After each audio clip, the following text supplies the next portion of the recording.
نحمده ونصلي ونسلم على رسوله الكريم أما بعد فأعوذ بالله من الشيطان الرجيم بسم الله الرحمن الرحيم قال الله تبارك وتعالى في الكلام المجيد والفرقان الحميد أرأيت الذي يكذب بالدين فذلك الذي يدعو اليتيم ولا يحض على طعام المسكين فويل للمصلين الذين هم عن صلاتهم ساهون الذين هم يراءون ويمنعون الماعون صدق الله مولانا العظيم وبلغنا رسوله النبي الكريم ونحن على ذلك لمن الشاهدين والشاكرين والحمد لله رب العالمين الصلاة والسلام عليك يا رسول الله وعلى آلك وأصحابك يا حبيب الله الصلاة والسلام عليك يا رسول الله وعلى آلك وأصحابك يا حبيب الله الصلاة والسلام عليك يا رسول الله وعلى آلك وأصحابك يا حبيب الله حمد و ثنا کے بعد انتہائی واجب الاحترام قابل صد احترام بزرگوں اور دوستوں، میری اور آپ کی خوش بختی کہ المصطفیٰ ویلفیئر سوسائٹی کے زیر اہتمام اس ماہانہ درس قرآن میں شرکت کی سعادت حاصل کر رہی ہیں، اور آج کی اس نشست کا جو موضوع ہے سورہ ماعون کی تفسیر اور اس میں جو درس ہے، درس ہدایت جو سبق ہے، اس کے حوالے سے چند گزارشات آپ حضرات کی خدمت میں عرض کرنا ہے۔ یہ قرآن مجید فرقان حمید کی وہ سورہ ہے کہ جس کے اندر اللہ تعالیٰ نے ایک عقیدہ طرف توجہ دلائی، اور اس عقیدے کے نہ ہونے کی وجہ سے جو خرابیاں پیدا ہوتی ہیں ان کی طرف اللہ رب العزت نے اپنے بندوں کی توجہ دلائی ہے۔ اس سورت کا آغاز ان الفاظ کے ساتھ ہوتا ہے کہ کیا آپ نے ان لوگوں کو دیکھا ہے کہ جو بدلے کے دن کو، یوم آخرت کو، قیامت کے دن کو جھٹلاتے ہیں۔ یہ قرآن مجید کی آیت عاص بن وائل کے بارے میں اتری، جو قیامت کا انکار کرتا تھا، آخرت کا انکار کرتا تھا، اور بعض روایات کے مطابق مفسرین نے لکھا کہ کوئی خاص بندہ مراد نہیں ہے اس سے، بلکہ یہ ہر فرد کے لیے قرآن مجید کی آیت اتری جس کے اندر یہ توجہ دلائی گئی کہ اگر آخرت پر ایمان نہ ہو اور قیامت کا یقین نہ ہو کہ قیامت قائم ہوگی تو اس کی کیا خرابیاں ہیں اور کس طرح انسان گناہوں کے اندر مبتلا ہو جاتا ہے، تو ہر شخص کی اس بات کی طرف توجہ دلائی گئی کہ اگر آخرت کا عقیدہ نہ ہو، مرنے کے بعد دوبارہ زندہ ہونے کا، اور دوبارہ زندہ ہونے کے بعد سوال و جواب کا، اور سوال و جواب کے بعد جزا اور سزا کے معاملات پر اگر عقیدہ نہ ہو اور بندہ اس کا انکار کر دے تو اس کی زندگی کے اندر نیکی اور برائی کا فرق مٹ جاتا ہے، نیکی کی کوئی اہمیت باقی نہیں رہتی اور گناہ کو وہ وبال نہیں سمجھتا۔ اس کا تصور یہی ہے کہ میں نے جو کچھ کرنا ہے میں اس کے لیے کسی کا جواب دہ نہیں ہوں، نہ اس پر کوئی سزا ہے نہ بدلہ ہے، تو نیکی اور برائی کے اندر وہ فرق نہیں کرتا، اور برائی کو برائی اس لیے نہیں سمجھتا کہ آخرت کا خوف نہیں، آخرت کا ڈر نہیں، اور آخرت پر ایمان نہیں ہوتا۔ تو عقیدہ آخرت اور قیامت پر ایمان یہ ایسا عقیدہ ہے جو انسان کو نیکیوں کی طرف رغبت دلاتا ہے کہ اس کا اجر ملے گا، اور برائیوں سے روکتا ہے کہ اس کے اندر یہ خوف پیدا ہوتا ہے کہ میں نے اللہ کے حضور حاضر ہو کر جواب بھی دینا ہے، جو عمل میں کر رہا ہوں اس کے بارے میں مجھ سے سوال کیا جائے گا۔ تمام انبیاء کرام، رسول اعظام جو دنیا میں تشریف لائے، عقیدہ توحید اور عقیدہ رسالت کے بعد تیسرا بنیادی عقیدہ عقیدہ آخرت ہے۔ ایمان رکھنا قیامت پر اور آخرت پر، یہ بنیادی عقائد کے اندر اور ہر نبی کی تعلیمات کے اندر یہ بات شامل تھی، اور ہر نبی آخرت کے بارے میں اس کی تعلیمات وہی تھی جو اسلام کے اندر موجود ہے۔ کہ یہ دنیا دار فنا ہے، یہاں بقا کسی کو نہیں ہے، یہ 60-70 سالہ زندگی ہے، اللہ تعالیٰ نے ایک امتحان کے لیے ہمیں بھیجا ہے، یہاں ہمیشہ کسی نے نہیں رہنا۔ موت کا قانون ایک اٹل حقیقت ہے، وہ ہر ایک پر طاری ہونا ہے، جو وقت اللہ نے مقرر کیا ہے اس وقت پر موت آئے گی، اس کے بعد پھر آخرت قائم ہوگی، بندہ دوبارہ زندہ کیا جائے گا، اس سے سوال ہوں گے، اگر اس نے نیک اعمال کیے تو اس کو اچھا بدلہ ملے گا، اگر اس نے انبیاء کی سیرت کے مطابق اپنے نبی کی فرمانبرداری میں زندگی گزاری تو انعام ملے گا، اگر گناہ کیے انبیاء کی نافرمانی کی تو اس کو وہاں سزا ملے گی اور وہ سزا کا مستحق ہوگا۔ ہر نبی کی تعلیمات کے اندر عقیدہ توحید و رسالت کے بعد بنیادی تعلیم جو تھی وہ عقیدہ آخرت کی دی گئی، کیونکہ یہ عقیدہ آخرت ہے جو انسان کی زندگی بناتا ہے، ورنہ انسان حیوانوں والی اور جانوروں والی زندگی گزارتا ہے اگر آخرت پر یقین نہ ہو اور قیامت پر ایمان نہ ہو۔ آقا کریم صلی اللہ علیہ وآلہ وسلم کے ارشاد گرامی، حضرت ابو ہریرہ رضی اللہ تعالیٰ عنہ اس کے راوی ہیں، فرماتے ہیں نبی علیہ السلام نے ارشاد فرمایا کہ دونوں دفعہ سور پھونکنے کا جو درمیانی وقفہ ہے وہ 40 کا ہے، یعنی ایک مرتبہ سور پھونکا جائے گا، پھر دوبارہ پھونکا جائے گا، قبروں سے لوگ زندہ ہو کر نکلیں گے، اور ایک سور پھونکنے کے بعد جو دوبارہ سور پھونکا جائے گا تو اس میں 40 کا وقفہ ہے۔ حضرت ابو ہریرہ رضی اللہ تعالیٰ عنہ فرماتے ہیں کہ مجھ سے کسی نے پوچھا کہ اس سے مراد 40 دن ہے، آپ نے فرمایا اس کے بارے میں کچھ نہیں کہہ سکتا۔ پھر پوچھا کہ اس سے مراد 40 مہینے ہیں، فرمایا اس کے بارے میں بھی میں کچھ نہیں کہہ سکتا۔ پھر سوال ہوا کہ کیا اس سے مراد 40 سال ہیں، آپ نے فرمایا یہ بھی میں نہیں جانتا، کیونکہ نبی علیہ السلام نے اتنا ارشاد فرمایا کہ ایک مرتبہ سور پھونکنے کے بعد جب دوبارہ پھونکا جائے گا تو اس میں 40 کا وقفہ ہے، وہ 40 دن بھی ہو سکتے ہیں، 40 ماہ بھی ہو سکتے ہیں، 40 سال بھی ہو سکتے ہیں۔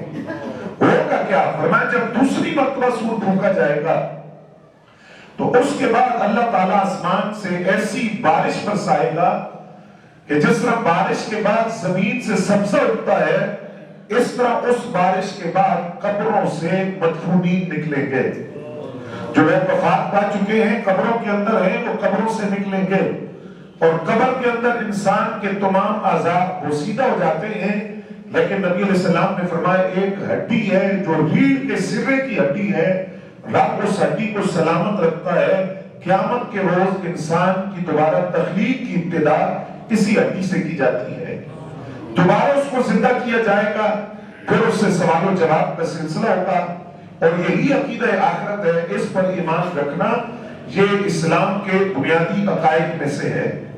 کوئی بندہ یہ تصور کرے جس طرح نبی علیہ السلام کے ارشاد گرامی، بنی اسرائیل کے اندر ایک شخص تھا، اس نے اپنی اولاد کو یہ وصیت کی کہ جب میں مر جاؤں تو میں اللہ تعالیٰ کے حضور پیش ہونے سے ڈرتا ہوں، لہذا تم نے ایسا کرنا ہے کہ میری لاش کو جلا کر آدھی رات دریا کے اندر بہا دینا، آدھی ہوا میں اڑا دینا، تاکہ نہ میرا وجود باقی رہے، نہ آخرت میں میری پیشی ہو، نہ میں سوالوں کے جواب دے سکوں۔ نبی علیہ السلام فرماتے ہیں اس کی اولاد نے اس کی وصیت پر عمل کرتے ہوئے اس کی لاش کو جلا کر آدھی رات دریا میں بہا دی، آدھی ہوا میں اڑا دی، اور یہ گمان کیا کہ اب اس کا وجود ختم ہو گیا، آخرت کا کوئی مسئلہ ہی نہیں، کہ وجود ہی نہیں ہے، رات تھی وہ ہوا میں اڑا دی اور آدھی جو تھی وہ دریا میں بہا دی۔ تو نبی علیہ السلام فرماتے ہیں کل قیامت کے دن رب اس بندے کو زندہ فرمائے گا، اور رب کریم اس سے سوال کرے گا کہ ہاں اب بتا تو نے یہ کیوں کیا، کیا خیال تھا؟ تو وہ کہے گا یا اللہ میں تیرے عذاب سے ڈرتا تھا، اور میں تیرے عذاب سے ڈر کر، سوالوں کے جوابات سے ڈر کر میں نے ایسا کیا کہ میں تیری بارگاہ کے اندر سوالوں کے جواب کیسے دوں گا، تیرے عذاب سے خوف کی وجہ سے میں نے یہ کام کیا۔ تو رب کریم اس کے اس خشیت اور خوف کی وجہ سے اس کی بخشش فرما دے گا۔ لیکن اب اس میں جو سمجھنے والا سبق ہے وہ یہ کہ انسان اپنی راکھ بنا کر اڑا دے، کچھ بھی کرے، وہ قادر ہے، وہ خالق کائنات ہے، وہ دوبارہ تخلیق فرمائے گا، زندہ کرے گا، سوال کرے گا، ہڈیاں کسی کی ٹوٹ جائیں، چیتھڑے اڑ جائیں کسی کے، رب کریم ہے، اس کے ہاں یہ دستور ہے، عقیدہ آخرت جو بنیادی عقائد میں سے ہے کہ آخرت قائم ہوگی، انسان کو اپنے سوالوں کے جواب دینے پڑیں گے، اور یہی آخرت کا عقیدہ ہے جو انسان کو گناہوں سے دور رکھتا ہے۔ حضرت سیدنا فاروق اعظم رضی اللہ تعالیٰ عنہ کا دور خلافت ہے، آپ رات گلیوں کے اندر گشت بھی کرتے ہیں۔ ایک نوجوان تھا جو عشاء کی نماز مسجد میں آ کر پڑھتا تھا، اس کے بعد اس کے والد کسی دوسرے مقام پر تھے، وہ ان کی خدمت کے لیے جاتا، پھر اپنے گھر آتا۔ ایک مرتبہ جب نماز عشاء کے لیے آیا تو ایک عورت اس کو بہلا کر اپنے گھر میں لے گئی، گناہ کی دعوت دی۔ جب وہ بالکل گناہ کے قریب پہنچ گیا تو اس کو خیال آیا کہ یہ رحمان کا راستہ نہیں ہے، یہ شیطان کا راستہ ہے، رحمان کا راستہ نہیں ہے، اور اس پر اس قدر خوف طاری ہوا کہ وہ گر گیا، بے ہوش ہو گیا، پھر اس کی روح پرواز کر گئی، خوف خداوندی کی وجہ سے جان نکل گئی۔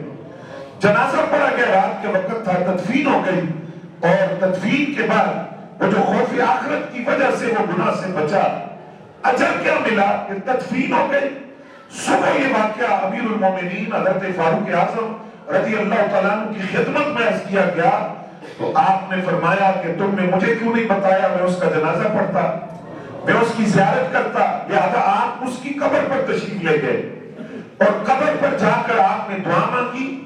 دعا کے بعد آپ نے اس نوجوان سے سوال کیا کہ اے نوجوان، آپ نے قرآن کی آیت پڑھی وَلِمَنْ خَافَ مَقَامَ رَبِّهِ جَنَّتَانِ، کہ جو اپنے رب کے حضور کھڑا ہونے سے ڈرتا ہے، عقیدہ آخرت کی بنیاد پر یہ تصور قائم کرتا ہے کہ رب کے حضور جواب دینا ہے، اس کے لیے دو جنتیں ہیں۔ وَلِمَنْ خَافَ مَقَامَ رَبِّهِ جَنَّتَانِ، جو اپنے رب کے حضور پیش ہونے سے ڈرتا ہے اور اس بات کا خوف رکھتا ہے، اس کے لیے دو جنتیں ہیں۔ تو اس نوجوان نے قبر سے حضرت فاروق اعظم کو آواز دے کر کہا آپ گواہ رہے، رب نے دونوں جنتیں مجھے عطا فرمائی۔ تو عقیدہ آخرت انسان کو ہدایت کے راستے پر رکھتا ہے، نیکی اور بدی کی تمیز سکھاتا ہے۔ یہ عقیدہ نہ ہو تو یہی قرآن کی سورت سورہ ماعون کے اندر رب کریم پہ وہ خامیاں بیان کرتا ہے کہ عقیدہ آخرت نہ ہو تو پھر کیا ہوتا ہے، اور جو لوگ آخرت پر یقین نہیں کرتے ان کے اندر کیا برائیاں ہوتی ہیں۔ فرمایا پہلی بات، عقیدہ آخرت نہ ہونے کی وجہ سے وہ یتیموں کو دھتکارتا ہے، یتیموں کے ساتھ شفقت سے پیش نہیں آتا، اور پھر مسکین کو خود بھی کھانا نہیں کھلاتا اور لوگوں کو بھی ترغیب نہیں دلاتا، اور وہ بندہ نماز کے اندر سستی کرتا ہے، نماز کی پابندی نہیں کرتا، اور لوگوں کی خیر خواہی نہیں کرتا، ان کی ضرورت کی معمولی چیز بھی اگر کوئی ضرورت کی ہے تو وہ ان کو نہیں دیتا۔ تو یہ ساری خامیاں قرآن نے گنوائی، اور پہلے بات یہ کی کہ کس کی خامیاں ہیں، اس کی بنیاد کیا ہے، یعنی اس کو یوں کہتے کہ عقیدہ آخرت نہ ہونا یہ ام الخبائث ہے، ساری بیماریوں کی ماں ہے، کہ جب آخرت کا عقیدہ نہیں ہوتا تو پھر بندہ ہر گناہ کرے گا، ہر برائی کرے گا۔ تو یہاں قرآن نے یہ برائیاں گنوائی، یتیم کے ساتھ حسن سلوک سے پیش نہیں آتا، آخرت کا خوف ہی نہیں ہے، نہ وہ مسکین کو خود کھانا کھلاتا ہے، نہ لوگوں کو ترغیب دلاتا ہے، نہ وہ نماز کی پابندی کرتا ہے، نماز میں سستی کرتا ہے، کاہلی کرتا ہے، نماز کے اندر پابندی سے نہیں پڑھتا، یا نماز کا بالکل اگر کافر ہے تو وہ نماز کے قریب ہی نہیں آتا، ایمان نہیں ہے۔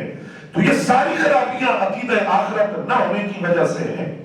اب اس آیت کے اندر اس کے بعد رب کریم فرماتا ہے فَذَلِكَ الَّذِي يَدْعُو الْيَتِيمَ، یہ جو وجہ ہے عقیدہ آخرت کا نہ ہونا، اس کی وجہ سے وہ بندہ یتیم کو دھتکارتا ہے، یتیم کو اپنے آپ سے دور کرتا ہے، شفقت کا ہاتھ اس کے سر پہ نہیں لگتا۔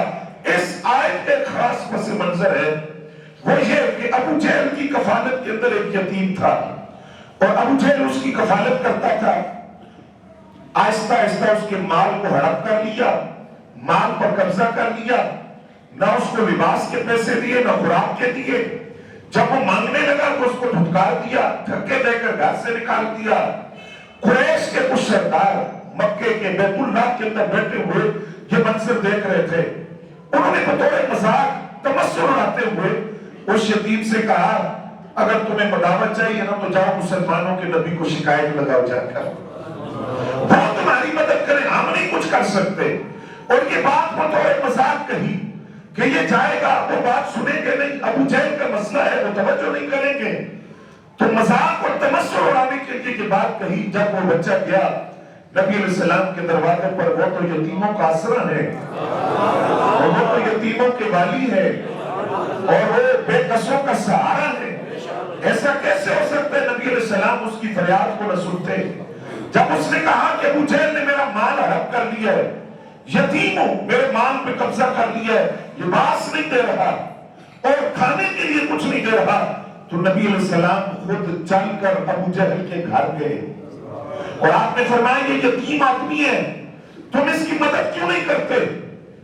اب قریش مکہ کا خیال یہ تھا کہ ابو جہل بدتمیزی کرے گا، ہم ٹھٹا اڑائیں گے، مذاق اڑائیں گے اس بات کا. لیکن ابو جہل نے ادب کے ساتھ پیش آیا، اس قدر ادب کے ساتھ کہ اس نے فوراً یتیم کا مال بھی اس کے حوالے کیا، کھانا بھی دیا، کپڑے بھی دیے. نبی علیہ السلام تشریف لے گئے تو قریش مکہ نے ابو جہل سے پوچھا تم نے اسلام تو قبول نہیں کر لیا کہیں؟ اتنا ادب، اور فوراً ان کی بات مان لی. کیوں؟ وہ تو مسلمانوں کے نبی ہیں.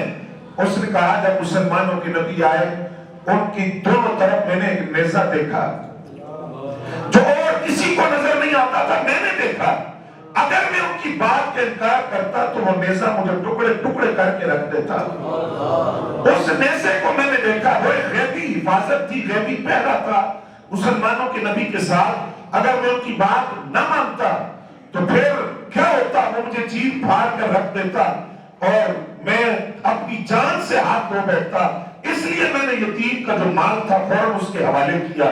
تو قرآن کہتا ہے عقیدہ آخرت نہ ہونے کی پہلی خامی، پہلی خرابی، بندہ یتیم کو دھتکارتا ہے، یتیم کے قریب نہیں آتا. سنیے اسلام کی تعلیمات کیا ہے. قرآن مجید فرقان حمید کی سورہ نساء ہے. رب کریم ارشاد فرماتا ہے یتیموں کو ان کا مال دے دو. اگر کوئی یتیم کسی کی کفالت میں ہے تو اس کے مال پہ قبضہ نہ کرے.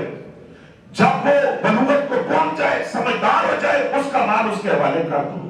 پھر فرمایا پاکیزہ مال کے بدلے گندا مال نہ لو، یتیم کے مال کو بدلنے کی کوشش نہ کرو، اور پھر ان کے مالوں کو اپنے مال میں ملا کر نہ کھاؤ، بے شک یہ بہت بڑا گناہ ہے. سورہ نساء کے اندر رب کریم نے یہ تعلیم دی. دوسرے مقام پر ارشاد فرمایا ان الذین یاکلون اموال الیتامی، بے شک وہ لوگ جو یتیموں کا مال کھاتے ہیں کس طرح؟ ظلم کے ذریعے. انما یاکلون فی بطونہم نارا، وہ اپنے پیٹ کے اندر جہنم کی آگ بھر رہے ہیں. جو یتیم کا مال ظلمن کھاتے ہیں وہ اپنے پیٹ میں جہنم کی آگ بھر رہے ہیں. وَسَيَصْلَوْنَ سَعِيرًا، اور عنقریب یہ بھڑکتی ہوئی آگ کے اندر جائیں گے.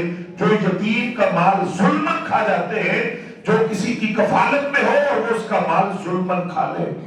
اب یہاں سمجھیے رات میں رات کی ہے، نبی علیہ السلام جہنم کا مشاہدہ کرتے ہیں.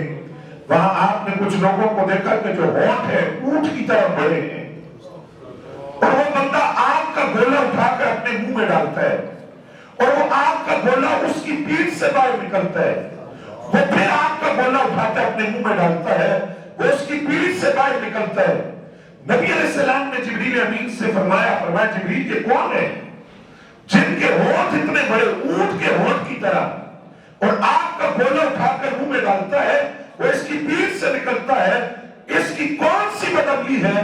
تو حضرت جبریل امین نے عرض کیا حضور یہ یتیم کا مال کھانے والا، جو ظلمن یتیم کا، یتاموں کا، یتیموں کا مال کھاتے اور ان کے ساتھ شفقت سے پیش نہیں آتے، جب ان کا مال اپنے مال میں ملا کر مال ہڑپ کر جاتے ہیں.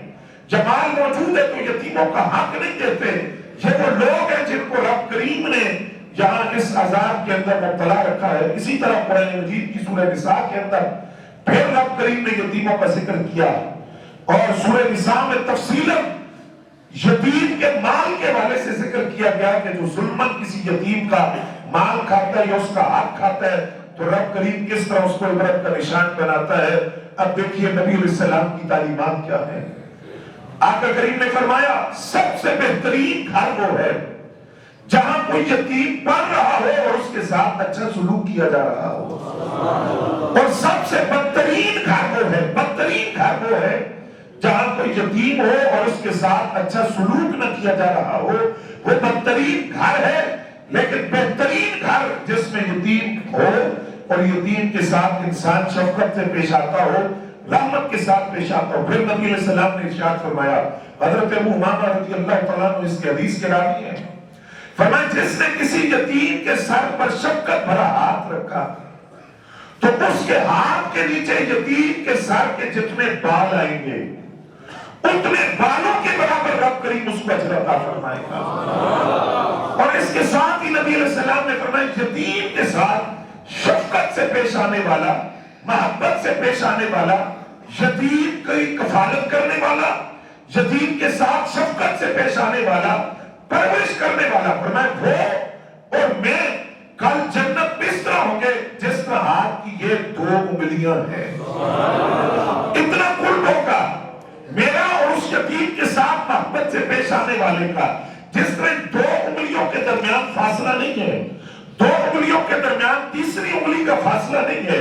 فرمایا اسی طرح یتیم کی کفالت کرنے والا اور میں جنت میں اس طرح ہوں گے کہ میرے اور اس کے دوستانے میں، میری اور اس کی محبت میں، میرے اور اس کی سنگت کے اندر کسی تیسرے کا فاصلہ نہیں ہوگا۔ جو یتیم کی کفالت کرتا ہے، یتیم کی پرورش کرتا ہے اور محبت کے ساتھ اس سے پیش آتا ہے۔ اور ایک مقام پر نبی اکرم صلی اللہ علیہ وسلم نے ارشاد فرمایا، حضرت ابو ہریرہ رضی اللہ تعالیٰ عنہ سے حدیث کے راوی ہیں، نبی علیہ السلام فرماتے ہیں سب سے پہلا شخص جو جنت کا دروازہ کھولے گا وہ میری ذات ہے۔ سب سے پہلے جنت کا دروازہ میں کھولوں گا، اور جب میں جنت کا دروازہ کھولوں گا تو ایک عورت جلدی جلدی میرے پاس آئے گی، میں اس سے پوچھوں گا کہ تمہارا کیا مسئلہ ہے، تم کون ہو؟ تو وہ جواب دے گی میں وہ عورت ہوں جو اپنے یتیم بچوں کی پرورش کی وجہ سے بیٹھی رہی۔ کیا مطلب کہ میرا شوہر فوت ہو گیا، بچے یتیم ہو گئے تو میں نے دوسرا نکاح نہیں کیا، ان یتیموں کی پرورش کے لیے میں نے دوسرا، حالانکہ منع نہیں ہے، لیکن یتیموں کی پرورش کے لیے کہ یہ رول نہ جائیں اور بے آسرا نہ ہو جائیں اور عدم توجہ کا شکار نہ ہو، تو میں نے دوسری جگہ نکاح نہیں کیا ان بچوں کی پرورش کی خاطر۔ تو یا رسول اللہ صلی اللہ علیہ وسلم میں آپ کے پاس درخواست لے کر آئی ہوں، تو نبی علیہ السلام فرماتے ہیں جنت کا دروازہ سب سے پہلے میں کھولوں گا، ادھر وہ یتیم کی پرورش کرنے والی عورت آئے گی جو یتیم کی پرورش کی وجہ سے جس نے دوسرا نکاح نہیں کیا، تو جنت کا دروازہ کھول کر میں اس عورت کو جنت میں داخل کروں۔ یتیم کی پرورش کی وجہ سے، یتیم کے ساتھ شفقت سے پیش آنے کی وجہ سے، محبت کے ساتھ پیش آنے کی وجہ سے۔ پھر حضرت ابو ہریرہ رضی اللہ تعالیٰ عنہ فرماتے ہیں نبی علیہ السلام سے کسی نے سوال کیا، حضور دل سخت ہے، ہوتا ہے یا نہیں ہوتا؟ قساوت قلبی، دل پتھر ہو جاتا ہے، جہنم کا ذکر سن کے بھی خوف نہیں آتا، رب کے عذاب کا ذکر سن کے بھی بندے کی روح نہیں کانپتی، گناہوں میں لٹرے ہوئے لوگوں کا انجام سن کر بھی بندے پر خشیت کی کیفیت طاری نہیں ہوتی۔ وجہ دل سخت ہو گیا ہے، شقاوت قلبی ہے یا قساوت قلبی ہے، دل پتھر بن گیا۔ تو سوال ہوا حضور کوئی ایسا عمل بتائیں کہ دل نرم ہو جائے، رب کا خوف آ جائے، دل نرم ہو اور اللہ کی مخلوق سے محبت پیدا ہو جائے، دل پتھر نہ رہے، دل سخت نہ رہے، دل کی نرمی کا کوئی نسخہ بتائیں تو سنیے گا۔ نبی علیہ السلام نے فرمایا 2 کام کرو۔ پہلا کام فرمایا مسکینوں کو کھانا کھلایا کرو، بولے نا سبحان اللہ، مسکینوں کو کھانا کھلایا۔ مجھے بڑی خوشی ہوئی، میں نے ویڈیو دیکھی گزشتہ سال سے یا 2 سالوں سے 3 سال سے المصطفیٰ ویلفیئر سوسائٹی کے زیر اہتمام یہاں جو مزدور طبقہ ہے، جو لوگ ہیں جن کے مالی حالات اتنے پختہ نہیں، ان کے لیے کھانے کا انتظام کیا جا رہا ہے۔ تو فرمایا دل کی نرمی، اب وہ لوگ جو اس میں شریک ہوتے ہیں، جو معاون بنتے ہیں، گویا وہ ایک نسخے پر عمل کر رہے ہیں۔ دل کی نرمی کا ایک نسخہ ہے، جتنے لوگ اس کے معاون ہیں وہ سارے اس میں شریک ہیں۔ اور دوسرا فرمایا اگر دل نرم کرنا چاہتے ہو تو یتیم کے سر پہ ہاتھ رکھا کرو، اس سے تمہارا دل نرم ہوگا، اور جب دل نرم ہو جائے گا تو رب کریم کا خوف پیدا ہوگا، خوف پیدا ہوا تو اللہ کا قرب ملے گا، جنت کا راستہ آسان ہوگا، آقا کریم صلی اللہ علیہ وسلم کا اپنا طرز عمل کیا تھا. آپ نے جنگ موتا کا ذکر سنا ہوگا جس کو غزوہ موتا بھی کہتے ہیں. حالانکہ یہ غزوہ اس جنگ کو کہتے ہیں جس میں نبی علیہ السلام نے خود شرکت فرمائی. اب اس میں نبی علیہ السلام خود شریک نہیں ہوئے لیکن اس کو غزوہ موتا کہتے ہیں. کیوں؟ اب وجہ آپ سنیں وجہ کیا ہے. جس وقت یہ غزوہ موتا کے لیے لشکر روانہ ہوا تو نبی علیہ السلام نے فرمایا کہ جھنڈا پہلے حضرت زید کو دینا، پھر عبداللہ ابن رواحہ لے لیں، پھر حضرت جعفر لے لیں. اس کے بعد اگر وہ شہید ہو جائیں تو پھر اس کے بعد کوئی اور صحابی وہ جھنڈا پکڑ لے. لشکر چلا گیا. میلوں کا فاصلہ ہے جنگ موتا کا جو میدان ہے. نبی علیہ السلام مسجد نبوی میں تشریف فرما ہے اور وہاں جو صحابہ حاضر ہیں ان سے حضور فرما رہے ہیں. فرمایا میں دیکھ رہا ہوں کہ زید شہید ہو گئے، اب میں دیکھ رہا ہوں کہ حضرت جعفر بھی شہید ہو گئے، اب عبداللہ ابن رواحہ شہید ہو گئے، اب جھنڈا حضرت خالد بن ولید کے ہاتھ میں ہے، اب اللہ نے ان کو فتح عطا فرما دی ہے. یعنی یوں سمجھیے کہ جس طرح کمنٹری ہوتی ہے نا تو وہ تو بندہ سامنے دیکھ کر کر رہا ہوتا ہے نا، سامنے چیز موجود ہوتی ہے. نبی علیہ السلام مسجد نبوی میں ہے، میلوں کا فاصلہ ہے کیونکہ نبی کہتے ہی اس کو ہے جو غیب کی خبریں دیتا ہے. آپ وہاں سے دیکھ کر سارا کچھ بیان کر رہے تھے. جب قافلہ واپس آیا ان سے سوال ہوا بتاؤ کیا ہوا، تو انہوں نے وہی ترتیب بیان کی جو نبی علیہ السلام نے اس وقت بیان کی. اس بنیاد پر اس کو کہتے ہیں غزوہ، کیونکہ آقا کریم تشریف تو نہیں لے گئے لیکن باطنی اور روحانی طور پر گویا سرکار اس میں موجود تھے اور جس طرح حضور اس کو دیکھ رہے تھے گویا آپ اس میں شریک تھے. تو یہ غزوہ جب اپنے اختتام کو پہنچا تو نبی علیہ السلام کے چچا زاد مولا علی المرتضیٰ کے بھائی حضرت جعفر رضی اللہ تعالیٰ عنہ کی اس میں شہادت ہوئی تھی. جب ان کی شہادت کی اطلاع آئی تو نبی علیہ السلام حضرت جعفر رضی اللہ تعالیٰ عنہ کے گھر گئے. یہ ایسا منظر ہے یہاں کلیجہ منہ کو آتا ہے. گھر گئے. حضرت اسماء بنت امیس رضی اللہ تعالیٰ عنہ جن کا گزشتہ درس میں نے ذکر کیا تھا اس وقت وہ حضرت جعفر کے نکاح میں تھی اور ایک بیٹے حضرت جعفر رضی اللہ تعالیٰ عنہ کے حضرت عبداللہ ان کا نام تھا. اب وہ چونکہ یتیم ہو گئے، حضرت جعفر کی شہادت ہو گئی. نبی علیہ السلام جب داخل ہوئے تو حضرت اسماء فرماتی ہیں میں چمڑے کو رنگ رہی تھی، دباغت کر رہی تھی، چمڑے کو پاک کر رہی تھی. نبی علیہ السلام آئے تو آپ نے پہلا سوال یہ کیا کہ جعفر کے بچے کہاں ہیں.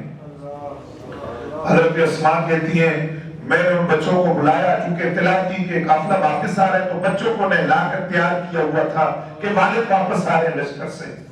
نبی علیہ السلام نے فرمایا جعفر کے بچے کدھر ہیں. حضرت اسماء بنت امیس رضی اللہ تعالیٰ عنہ فرماتی ہے میں ان بچوں کو لائی. نبی علیہ السلام نے اپنے ساتھ ان کو چپٹا لیا اور حضور اتنا روئے نبی علیہ السلام کی آپ کی داڑھی مبارک آنسوؤں سے تار ہو گئی اور ہچکی بن گئی آقا کریم کی. تو میں نے عرض کیا حضور جعفر کی کوئی اطلاع تو نہیں آئی. آپ فرمائیں کہ ہوا کیا ہے. فرمایا جعفر شہید ہو گئے ہیں اور یہ بچے یتیم ہو گئے. اس کے بعد نبی علیہ السلام ان بچوں کو ساتھ لے گئے اور 3 دن وہ بچے نبی علیہ السلام کی کاشان اقدس میں رہے.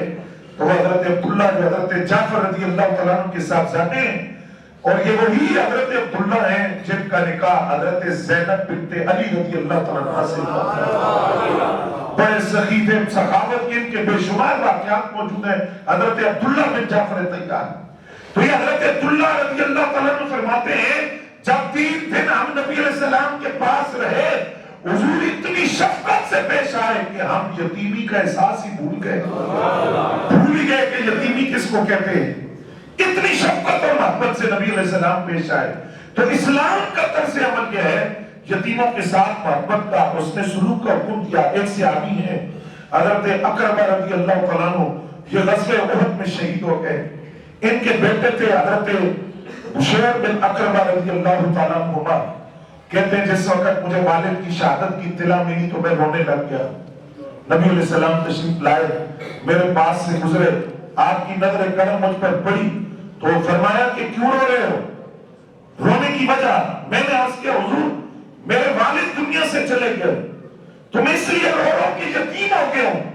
یتیمی کا توق گلے میں آ کے لفظ سنیے نبی علیہ السلام کے. آقا کریم نے فرمایا تم اس بات کو پسند نہیں کرتے، میں تمہارا باپ ہوں، عائشہ تمہاری ماں ہے. تو وہ حضرت اقربہ رضی اللہ تعالیٰ عنہ کے بیٹے حضرت حشیم فرماتے ہیں میں نے کہا میں نے عرض کیا حضور کیوں نہیں پسند کرتا اس بات کو، اس سے بڑی شہادت کیا ہوگی؟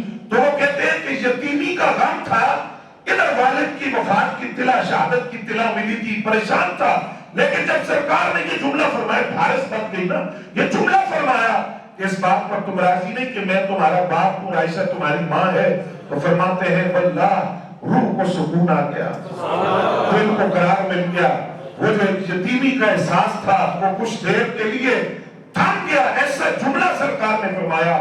تو قرآن کہتا ہے کہ یہ جو یتیموں کو جھڑکنا ہے، یتیموں کو دھتکارنا ہے، یتیموں کا مال کھانا ہے، یہ اس لیے ہوتا ہے کہ بندے کا آخرت پر عقیدہ مضبوط نہیں ہوتا۔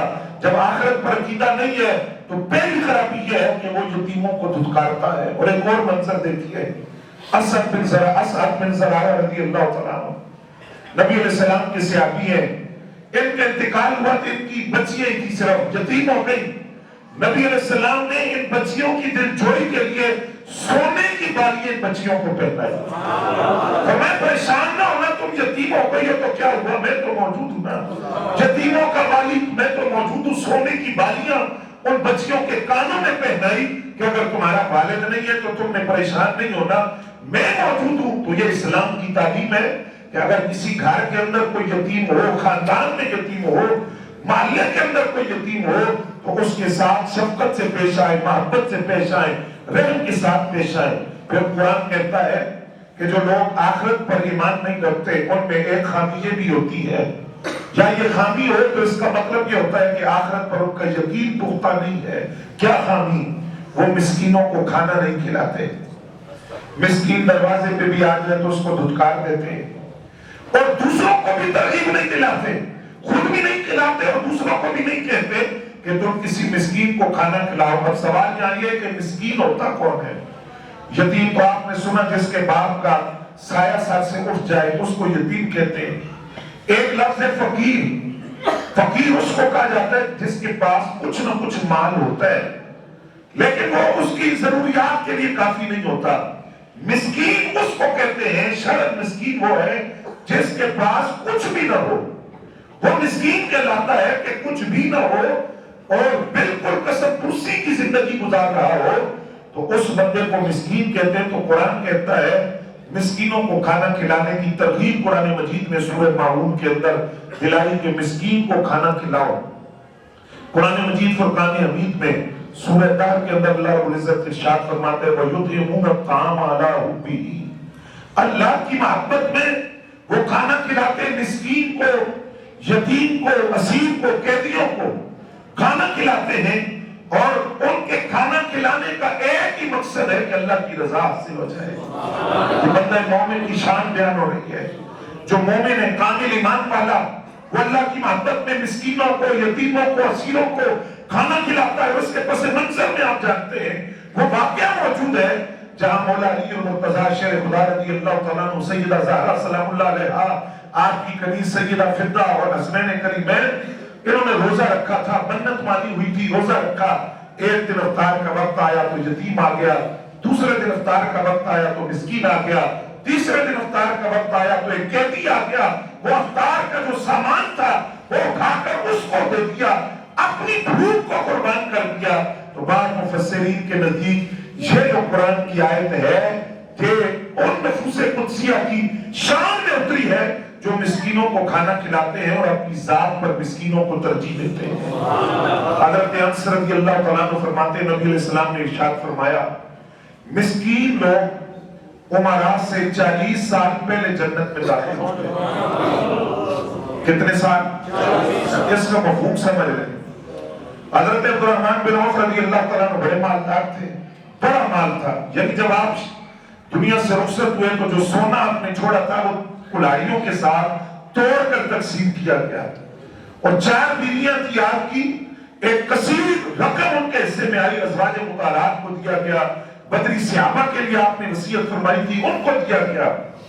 تو ان کے بارے میں حدیث میں آتا ہے کہ یہ بڑی تاخیر سے جنت میں پہنچے اور سفر کے تھکاوٹ کے آثار تھے، تو نبی علیہ السلام ارشاد فرمائیں گے کہ آپ بہت تاخیر سے آئے ہیں، تو یہ عرض کریں کہ حضور مال بڑا تھا، حساب دیتے دیتے دیر لگ گئی، حساب دیتے دیتے دیر لگ گئی۔ تو نبی علیہ السلام نے فرمایا جو مسکین ہے اس کے پاس ہے ہی کچھ نہیں، تو وہ عمراء سے 40 سال پہلے جنت کے اندر داخل ہو جائیں گے۔ اب جہاں یہ بات سمجھنے والی ہے، مالدار ہونا کوئی عیب نہیں ہے، مالدار ہونا عیب تب بنتا ہے جب اس سے اللہ کا حق نہ دیا جائے، یتیموں کا مسکینوں کا حق نہ نکالا جائے۔ لہذا مالدار ہونا کوئی عیب کی بات نہیں ہے، مالدار ہو لیکن حق غریبوں کا ادا کرتا رہے تو ایسا مالدار اللہ کو پسند ہے۔ نبی علیہ السلام نے سیدہ عائشہ پاک سے فرمایا مسکین کو کبھی اپنے دروازے سے خالی نہ بھیجنا، فرمایا صدقہ کرو چاہے کھجور کے ٹکڑے گھر کے اندر ہو وہ بھی مسکین کو دو، مسکین خالی نہ جائے، خالی نہ بھیجنا۔ فرمایا مسکینوں سے محبت کرو، ان کو قریب رکھو، اللہ قیامت کے دن تمہیں اپنے قریب رکھے گا۔ حضرت عبداللہ ابن ابی اوفا رضی اللہ تعالیٰ عنہ آپ سے مروی ہے نبی علیہ السلام کثرت کے ساتھ ذکر الہی فرمایا کرتے تھے، بغیر کسی مقصد کے نبی علیہ السلام کلام نہیں فرماتے تھے۔ آپ کا جو اکثر وقت ہے وہ عبادت میں گزرتا تھا، اور اگر کوئی ضروری بات ہوتی تو نبی علیہ السلام اس کو ارشاد فرماتے، اور اس کے ساتھ ہی وہ فرماتے کہ نبی علیہ السلام نماز لمبی پڑھتے تھے اور خطبہ نبی علیہ السلام بہت مختصر دیتے تھے، اور جب کوئی مسکین آ جاتا اور وہ اپنی حاجت روائی کے لیے آپ سے درخواست کرتا تو نبی علیہ السلام اپنی تمام مصروفیات چھوڑ کر اس کی مدد کے لیے اس کے ساتھ چل پڑتے تھے، اور اس کی مشکل کو حل یہ حدیث شریف میں موجود ہے۔ مدینہ کی یتیم بچیاں آتی نبی علیہ السلام کا ہاتھ پکڑ کر لے جاتی، سرکار ساتھ چل پڑتے، کبھی وہ کہتی بکریوں کا دودھ دے دے تو آپ بکریوں کا دودھ دھو کے دے دیتے، ساتھ چل پڑتے۔ اور پھر بڑا معروف واقعہ کہ خاتون جو نبی علیہ السلام کی خدمت میں حاضر ہوئی تو انہوں نے نبی علیہ السلام کو مسجد نبی سے باہر بلایا، آپ نے ان کی پوری درخواست سنی، پورا مدعا سنا کہ ان کے آنے کا مقصد کیا ہے، اور پوری بات سن کر جب حضور واپس تشریف لائے تو عرض کیا حضور یہ خاتون اس کی بات آپ نے سنی ہے تفصیل کے ساتھ، تو اس کے بارے میں تو معروف ہے کہ یہ اس کا ذہن کام نہیں کرتا۔ نبی علیہ السلام نے فرمایا یہ بات نہیں ہے، ایک مسکین عورت ہے اور ایک غریب عورت ہے، تو میں نے تو اس کو کہا کہ آج تو مسجد نبی کے دروازے پر آئی ہے، تجھے ضرورت ہو تو مجھے جہاں بلائے گی میں خود چل کر وہاں آؤں گا۔ تو مسکین کے ساتھ محبت کرنے کا حکم دیا، فرمایا مسکین کو قریب کرو، رب کریم تمہیں اپنا قرب عطا فرمائے گا ان مساکین کی وجہ سے جن کے ساتھ تم محبت کرو گے، ان کی محبت کی وجہ سے اللہ تمہیں اپنے قریب کر لے گا۔ نبی علیہ السلام کی عادت کریمہ کیا تھی؟ آج چونکہ ہمارے پاس وقت نہیں ہے، نفسی کا عالم ہے، مادیت پرستی کا دور ہے، ہر بندہ مصروف ہے، جو کچھ بھی نہیں کر رہا وہ بھی مصروف ہے، اور اس مصروفیت کی وجہ یہ ہے کہ ہم نے ایک دوسرے کے دکھ درد سننا چھوڑ دیے۔ حالانکہ یہ اصول بتایا گیا کہ اپنے غم کو اندر چھپانے کی بجائے بیان کرو، بیان کرنے سے غم کم ہو جاتا ہے، دکھ کم ہو جاتا ہے۔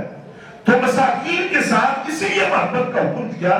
آقا کریم صلی اللہ علیہ وآلہ وسلم کے والے سے بڑی معروف روایت ہے، آپ تشریف لے جا رہے ہیں مدینہ کے بازار کی طرف، آپ نے ایک عورت کو دیکھا جو کسی کی کنیز تھی اور لوٹی تھی اور رو رہی ہے۔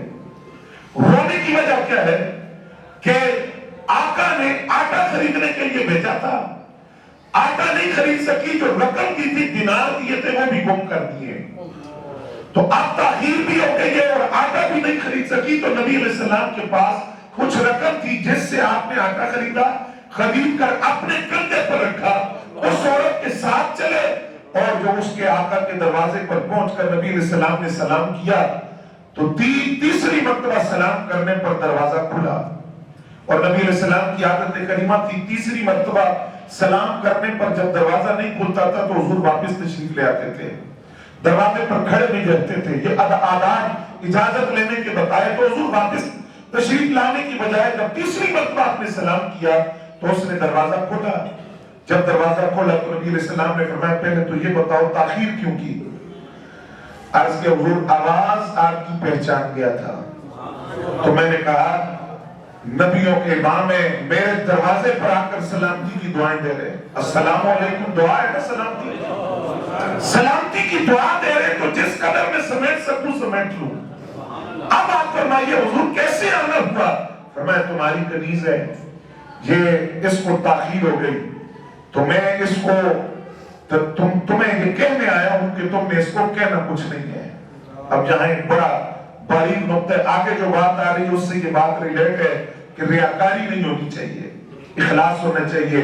سرکار نے یہ نہیں فرمایا کہ آٹے کی بوری میں نے خرید کے دی ہے، یہ نہیں فرمایا. فرمایا اس کو تاخیر ہو گئی، میں درخواست کرنے آیا کہ اس کو کہنا کچھ نہیں ہے. اس نے کہا حضور آپ تشریف لائے ہیں، ڈانٹنا تو دور کی بات ہے، آپ کے آنے کا صدقہ میں اس کو آزاد کرتا ہوں. نعرہ تکبیر، نعرہ رسالہ، نعرہ تحقیق، اہل سنت. تو قرآن کہتا ہے مساکین کے ساتھ محبت اور ان کو کھانا کھلانا، ان کی ضروریات کا خیال رکھنا.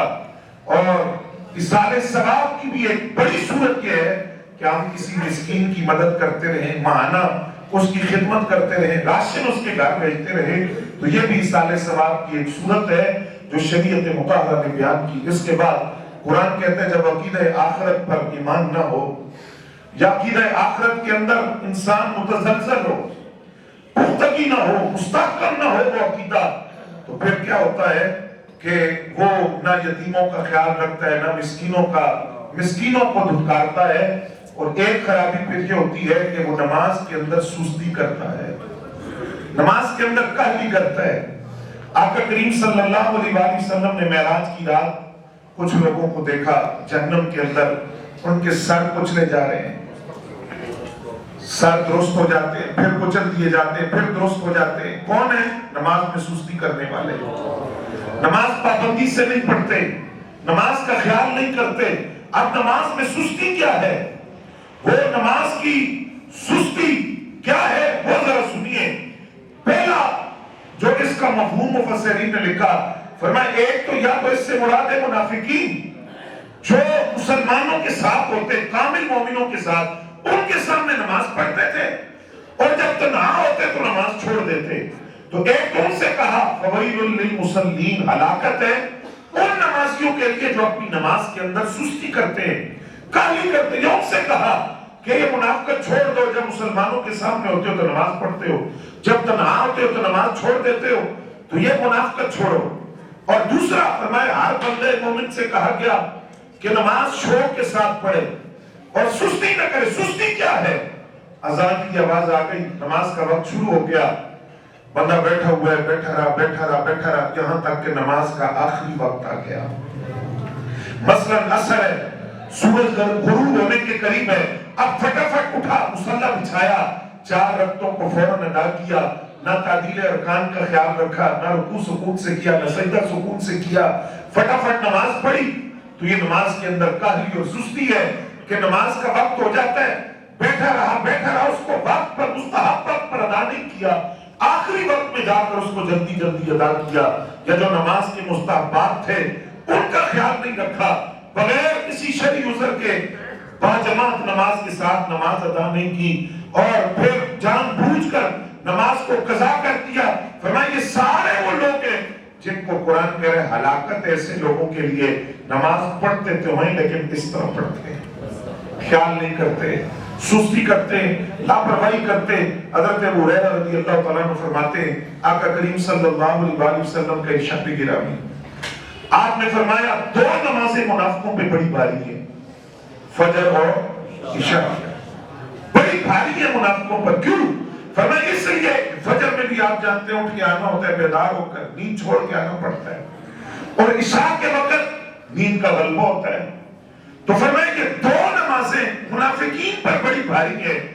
تو اب جب منافقین پہ بھاری ہیں تو اس کا برعکس کیا ہوا کہ جو کامل مومن ہیں وہ شوق سے پڑھتے ہیں، وہ شوق سے نماز عشاء کو، نماز فجر کی خاص پابندی کرتے ہیں. فرمایا جو منافقین پر بھاری ہے تو ایک مقام پر یہ فرمایا کہ اگر تم جان لو کہ فجر اور عشاء کا ثواب کیا ہے تو تم گھٹنے گھسیٹتے ہوئے فجر اور عشاء پڑھنے کے لیے،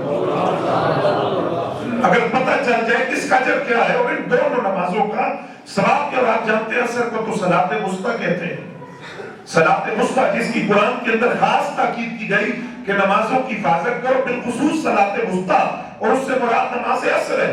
تو نبی علیہ السلام فرماتے ہیں کہ میرا یہ دل چاہتا ہے کہ میں کسی کو حکم دوں کہ تم اذان دو، اور پھر کسی کو حکم دوں کہ تم اقامت کہو، اور پھر کسی سے کہوں کہ تم مصلی امامت پر کھڑے ہو، میں کیا کروں؟ حضور فرماتے ہیں میں جا کر ان لوگوں کے گھروں کو جلا کر راکھ کر دوں جو فجر اور عشاء پڑھنے کے لیے مسجد میں نہیں آتے، فجر اور عشاء کی پابندی نہیں کرتے، ان کے گھروں کو آگ لگا دوں کہ وہ فجر اور عشاء کے اندر سستی اور کاہلی کا شکار ہو جاتے ہیں۔ پھر نبی علیہ السلام نے ارشاد فرمایا دن اور رات کے فرشتے نمازی کے پاس، جو بندہ نماز کی پابندی کرتا ہے دن اور رات کے، یعنی کچھ فرشتے دن کے وقت آتے ہیں، پھر ان کی ڈیوٹی ختم ہوتی ہے، وہ چلے جاتے ہیں، پھر رات کے فرشتے آ جاتے ہیں۔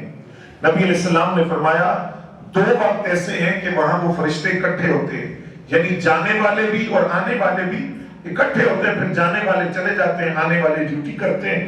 دو نمازوں میں وہ اکٹھے ہوتے ہیں، فجر اور عصر کے وقت۔ مختلف شفٹوں میں آتے ہیں نمازی کے پاس، فرشتوں کی ایک جماعت آتی ہے، وہ جانے والی ہوتی ہے، دوسری آ جاتی ہے تو پہلے والی چلی جاتی ہے۔ یہ دو جماعتیں کس وقت اکٹھی ہوتی ہیں؟ فجر اور عصر کی نماز کے وقت اکٹھے ہوتے ہیں۔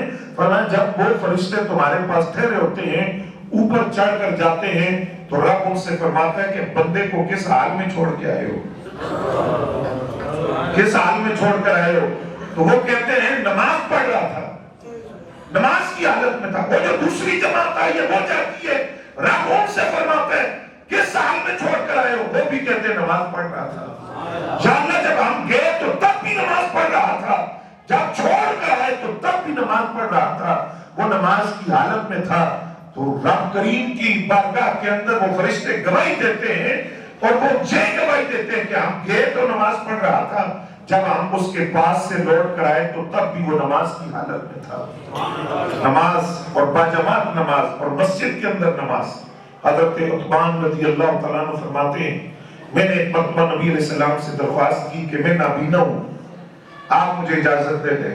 اب اس پہ آپ وہ حضرات توجہ فرمائیں جو اذان کی آواز سنتے ہیں، بازاروں میں بیٹھے ہوئے ہیں، دکانوں پر بیٹھے ہیں، دکان پر ہی پڑھ لی یا پڑھی نہیں، یا قضا کر دی جان بوجھ کر، وہ سنے ذرا یہ حدیث۔ حضرت عثمان رضی اللہ تعالیٰ عنہ فرماتے ہیں میں نے نبی علیہ السلام سے عرض کیا حضور میں نابینا ہوں، رستہ خراب ہوتا ہے، مسجد میں آتے ہوئے مجھے پریشانی ہوتی ہے، آپ مجھے اجازت دے دیں میں نماز گھر میں پڑھ لیا کروں۔ نبی علیہ السلام نے فرمایا تمہیں اذان کی آواز آتی ہے؟ اذان کی آواز آتی ہے؟ عرض کے حضور آتی ہے۔ فرمایا جب اذان کی آواز آتی ہے تو پھر مسجد میں آنا پڑے گا، گھر میں پڑھنے کی اجازت نہیں ہے، مسجد میں آ کر نماز پڑھو گے۔ اور ایک صحابی حضرت سعید بن ربوع نابینا تھے، لیکن وہ صحابہ کے ساتھ نماز باجماعت اس قدر ضروری سمجھتے تھے کہ انہوں نے حضرت فاروق اعظم سے عرض کیا کہ مجھے مشکل ہوتی ہے، نماز میں نے مسجد میں پڑھنی ہے، میرا کوئی انتظام کر دے۔ آپ نے غلام کی ڈیوٹی لگائی کہ تم نے ان کو لے کر بھی آنا ہے مسجد میں اور پھر چھوڑ کر بھی آنا ہے۔ نابینا تھے لیکن ڈیوٹی لگا دی، شوق تھا۔ اور ایک روایت کے اندر یہ لفظ ہے کہ ایک صحابی نابینا تھے، انہوں نے مسجد سے لے کر اپنے گھر تک ایک رسی باندھی ہوئی تھی، اور وہ اس رسی کو پکڑ کر مسجد میں پہنچتے، نماز پڑھتے، پھر رسی پکڑ کر واپس گھر میں آتے۔ تو نماز کے بارے میں قرآن کی یہ سورہ ماعون کے اندر رب کریم ارشاد فرماتا ہے ہلاکت ہے ان نمازیوں کے لیے جو سستی کرتے ہیں اور نماز کے اندر کاہلی کا شکار ہو جاتے ہیں، یا تو کبھی پڑھ لی کبھی چھوڑ دی، یا مستحبات کا خیال نہیں کیا، یا آخری وقت میں پڑھا، تعدیل ارکان کا خیال نہیں کیا، جلدی جلدی پڑھی، رکوع پورا نہیں کیا، سجدہ پورا نہیں کیا، تو وہ اپنی نمازوں کو ضائع کر رہے ہیں۔ فرمایا نماز ذوق اور شوق کے ساتھ پڑھنی چاہیے۔ اس سے آگے قرآن کہتا ہے کہ وہ لوگ جو دکھاوا کرتے ہیں، ریاکاری کرتے ہیں اپنے اعمال کے اندر، یہ بھی اس لیے کہ ان کو آخرت پر یقین ہی نہیں ہے، ان کا عقیدہ آخرت مضبوط نہیں ہے۔ اب آپ اس پہ توجہ فرما رہے ہیں کہ قرآن کی صورت میں بات کا آغاز جہاں سے ہوا آخر تک کوئی بات چل رہی ہے کہ دکھاوا اور ریاکاری کیوں؟ کیونکہ ان کو آخرت پر یقین کامل نہیں ہے۔ اجر تو آخرت میں ملنا ہے، اور آخرت ہی کا اجر اصل میں اجر ہے۔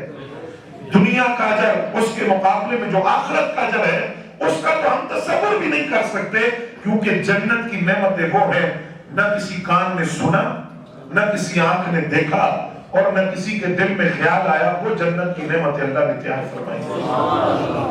تو فرمایا ریاکار آدمی جو عبادت کے اندر ریاکاری کرتا ہے، دکھاوا کرتا ہے، لوگوں کو دکھاتا ہے اور لوگوں سے تعریف کا متلاشی ہوتا ہے کہ لوگ میری تعریف کریں کہ بڑا سخی ہے جناب، بڑا مال خرچ کرتا ہے، بڑا نمازی آدمی ہے، لوگ میری تعریف کریں، بڑا بہادر ہے۔ تو فرمایا کہ وہ اجر جو وہ چاہتا تھا وہ تو اس کو مل گیا، وہ یہی چاہتا تھا کہ لوگ تعریف کریں، لوگوں نے کر دی تعریف، اب آخرت میں تو اس کے لیے کچھ نہیں ہے۔ تو حضرت ابو سعید خدری رضی اللہ تعالیٰ عنہ فرماتے ہیں ہم دجال کا ذکر کر رہے تھے۔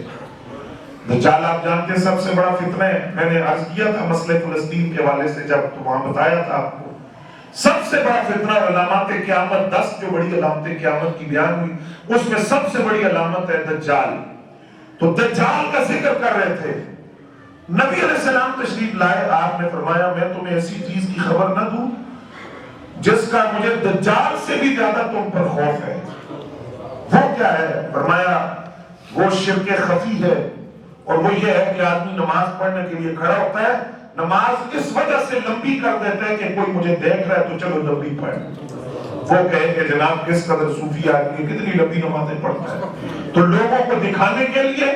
فرمایا یہ دجال سے بھی زیادہ مجھے اس بات کا خوف ہے کہ تمہارے اعمال کے اندر اگر ریاکاری ہوئی اور اخلاص نہ رہا تو اعمال کی تباہ و بربادی ہو جائے گی۔ پھر فرمایا نبی علیہ السلام نے جب اللہ تعالیٰ تمام اولین و آخرین کو قیامت کے دن جمع فرمائے گا تو ایک منادی ندا کرے گا، جس بندے نے اپنے کام میں اللہ کے ساتھ کسی کو شریک ٹھہرایا تھا، عمل اللہ کے لیے تھا، نیت ساتھ یہ تھی کہ فلاں بندہ دیکھ رہا ہے تو ذرا اس عمل کو میں طویل کر دوں، لمبا کر دوں تاکہ وہ میری تعریف کرے، اور اس کے نزدیک میں نمازی پرہیزگاری کے نہ ہوں، تو جس نے اپنے عمل میں اللہ کے ساتھ کسی کو شریک کیا تو وہ اپنے عمل کا ثواب بھی رب فرمائے گا، پھر جا کر ثواب بھی اسی سے لو، اجر بھی اسی سے لو جس سے تم تعریف کروانا چاہتے تھے۔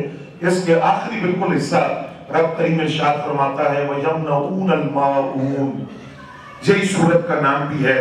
معون کہتے ہیں معمولی سی برتنے کی چیز، گھر کے برتن، نمک، چینی، پتی، اس طرح کی چیزیں جو ہر گھر کی ضروریات میں سے ہیں۔ تو فرمایا جو یوم آخرت پر ایمان نہیں رکھتا وہ اس قدر بخیل آدمی ہے، اگر یہ چیز بھی اس سے کوئی مانگے تو نہیں دیتا، یہ بھی اس کو نہیں دیتا۔ آپ دیکھتے ہیں نا اکثر گھروں میں ہوتا ہے، محلے میں ہوتا ہے کہ ایک کپ چینی دیتے ہیں، ہم لائیں گے تو آپ کو دے دیں گے، ہوتا ہے ایسا کہ نہیں ہوتا؟ تو فرمایا بڑا بخیل آدمی ہے جو یہ کام بھی نہیں کرتا، برتنے کی چیز، معمولی چیز وہ بھی نہیں دیتا۔ تو نبی اکرم صلی اللہ علیہ وسلم نے فرمایا اس کی وجہ یہ ہے کہ وہ یوم آخرت پر ایمان نہیں رکھتا، یوم آخرت پر اس کا عقیدہ مضبوط نہیں ہے۔ تو فرمایا کہ ان چیزوں سے انکار نہیں کرنا چاہیے۔ سیدہ عائشہ صدیقہ طیبہ طاہرہ رضی اللہ تعالیٰ عنہا فرماتی ہیں یا رسول اللہ کون سی ایسی چیز ہے جس کا منع کرنا حلال نہیں ہے؟ اگر کوئی مانگے تو دینی چاہیے، منع کرنا جائز نہیں ہے، انکار نہیں کرنا چاہیے۔ نبی علیہ السلام نے فرمایا پانی، اگر کوئی پانی مانگے تو لازمی اس کو دو، نمک اگر کوئی مانگے تو اس کو دو، آگ کوئی مانگے تو اس کو دو۔ اب تو وہ دور نہیں ہے، لیکن آپ جانتے ہیں بدعتوں کے اندر بالن جس کو کہتے ہیں، بالن جلانے کے لیے لوگ مانگتے ہیں، تو آگ اگر کوئی مانگے تو اس کو انکار نہ کرو، پانی مانگے تو انکار نہ کرو، نمک مانگے تو انکار نہ کرو۔ عرض کیا یا رسول اللہ پانی تو ہمیں سمجھ آ گئی کہ پانی ایک ضرورت کی چیز ہے، وہ بات تو سمجھ آ گئی، مگر یہ نمک اور آگ کا حکم کیوں دیا گیا؟ نبی علیہ السلام نے فرمایا اے حمیرہ، حمیرہ سید عائشہ پاک کا وہ نام ہے جو حضور پیار سے انہیں فرماتے تھے، حمیرہ، نبی علیہ السلام پیار سے سید عائشہ پاک کو حمیرہ فرماتے تھے۔ تو آپ نے فرمایا جس نے کسی کو آگ دی، بڑی توجہ سے سننے والی بات ہے، جس نے کسی کو آگ دی اس نے جا کر اس آگ پر کھانا پکایا، تو گویا اس کا مطلب یہ ہوا کہ وہ جو کھانا اس نے پکایا ہے وہ تم نے خیرات کیا ہے، اس سارے کھانے کا خیرات کرنے کا ثواب تمہیں مل جائے گا، اس کھانے کو صدقہ کرنے کا ثواب تمہیں ملے گا۔ جس نے کسی کے مانگنے پر اس کو کچھ نمک دے دیا، اسی پر آپ قیاس کر لیں باقی چیزوں کو جو ضرورت کی چیزیں ہیں، برتنے کی چیزیں، گھر کے اندر ضرورت کی چیزیں ہوتی ہیں، نمک کسی نے مانگا، اس نے اس کو نمک دیا، اس نے لے جا کر کھانے میں ڈال دیا۔ نبی علیہ السلام فرماتے ہیں وہ جس کھانے میں نمک ڈالا ہے گویا وہ سارا کھانا اس نے خیرات کیا ہے، جس نے نمک دیا۔ اور نبی علیہ السلام فرماتے ہیں جس نے کسی مسلمان کو ایک گھونٹ پانی پلایا جہاں پانی عام ملتا ہو، اس نے گویا غلام آزاد کر دیا۔ ایک گھونٹ پانی کا کسی کو پلانا گویا غلام آزاد کر دیا۔ اور فرمایا جس نے کسی کو ایک گھونٹ پانی کا وہاں پلایا جہاں پانی ملتا ہی نہیں، فرق ہے، ایک جگہ پانی عام ہے وہاں پانی کے گھونٹ پلا دیا، وہاں غلام آزاد کرنے کا ثواب، اور وہاں پانی پلایا جہاں پانی ملتا ہی نہیں ہے، تو گویا اس کو زندگی اس نے بخشی ہے، اس کی دوبارہ زندگی کا سبب یہ بن گیا، کیونکہ پانی کے بغیر تو موت ہے، تو اس نے اس کو پانی پلایا، پانی پینے کی وجہ سے گویا ایک نئی زندگی اس کو مل گئی۔ تو یہ سورہ ماعون قرآن مجید فرقان حمید کی جو 30ویں پارے کے اندر موجود ہے، میں اس کا خلاصہ پھر عرض کر دیتا ہوں۔ رب کریم فرماتا ہے کیا آپ نے ان لوگوں کو دیکھا جو آخرت کا انکار کرتے ہیں، بدلے کے دن کا، یوم الدین، بدلے کا دن، جزا کا دن، قیامت کا دن، اس دن کا انکار کرتے ہیں، وہ کون ہے جو اس دن کا انکار کرتے ہیں اور کیا خرابی پیدا ہوتی ہے؟ ہمیں نیکی اور بدی کی تمیز نہیں رہتی، وہ نیکی نہیں کرتا، بدی سے بات نہیں آتا، آخرت میں جزا اور سزا کا تصور ختم ہو جاتا ہے، پھر یہ خرابی پیدا ہوتی ہے، وہ یتیموں کو دھتکارتا ہے، مسکینوں کو کھانا نہیں کھلاتا، نماز میں سستی کرتا ہے، معمولی برتنے کی کوئی چیز مانگ لے اس سے انکار کرتا ہے، بخل کا مظاہرہ کرتا ہے۔ تو قرآن مجید کی یہ ہے تو مختصر صورت، لیکن انسان کے نظام زندگی کے لیے اور اس کی زندگی کے لیے کتنا بڑا دستور رب کریم نے اس قرآن مجید فرقان حمید کی آیات کے اندر بیان کیا ہے۔ اللہ کریم سے دعا ہے بخل سے محفوظ فرمائے، ریاکاری سے محفوظ فرمائے۔ ریاکاری کے اندر ایک بات میں یہ عرض کر دوں، ایک حدیث کا مفہوم، حضرت ابو ہریرہ رضی اللہ عنہ عرض کیا حضور میں نماز پڑھتا ہوں اور پوشیدہ ہو کر پڑھتا ہوں، دکھاوے کی نیت نہیں ہے، اور پوشیدہ ہو کر پڑھتا ہوں، کوئی دیکھے نہ، خالصتاً اللہ کے لیے، لیکن کوئی آ جاتا ہے وہ مجھے دیکھتا ہے کہ میں نماز پڑھ رہا ہوں تو مجھے خوشی ہوتی ہے، دل میں ایک سرور آتا ہے کہ اس نے مجھے دیکھا ہے کہ میں نماز پڑھ رہا ہوں۔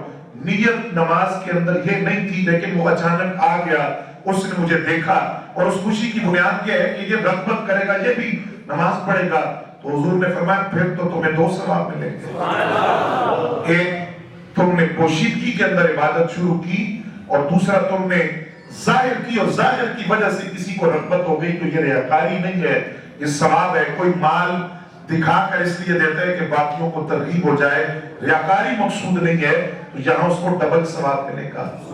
نیکی خالصتاً اللہ کے لیے کر رہے ہیں لیکن لوگوں کے سامنے اس لیے کرتا ہے کہ لوگ ترغیب حاصل کریں، تو یہ ریاکاری نہیں ہے، دکھاوا نہیں ہے۔ تو رب کریم فرماتا ہے جو آخرت پر ایمان نہیں رکھتے وہ ریاکاری کرتے ہیں، اخلاص ان کی ذات کے اندر نہیں ہوتا، معمولی برتنے کی چیز کے اندر بھی بخل کرتے ہیں، اثار کا مظاہرہ نہیں کرتے۔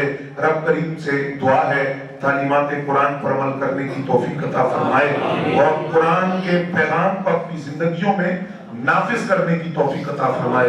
وما علینا الا